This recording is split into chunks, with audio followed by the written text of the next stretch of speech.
Welcome to scientist কে। আজ আমি দেখাবো চন্দননগর সুভাষ সংঘ ঠাকুরের প্যান্ডেলটি বিসর্গর ওপর তৈরি করা হয়েছে। মানুষের ধ্যান ধারণা স্মৃতি একটি মানুষকে উপাসক মর্মান্তিক তৈরি করে ফুটিয়ে তোলার জন্য যে ভাবনা চিন্তা আসে মানুষ, এই যে মানুষটি দেখুন, এই যে মহিলাটি দেখুন, এইগুলো হচ্ছে বিসর্গ। শুনতে থাকুন, দেখতে থাকুন, পুরোটাই বলবো, দেখাবো। তো চলুন। ব্যঞ্জন মণ্ডল সেই বিসর্গ নয় তো? না, আগামী দিনে দুশ্চিন্তার বিসর্গ। এই বিসর্গ আগামী দিনের শিক্ষার বিসর্গ।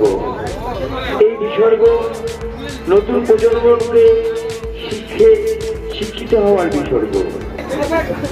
লালন পালন করে তার মমতাময়ী আসনের কিন্তু বয়সকালে তৈরি করার জন্য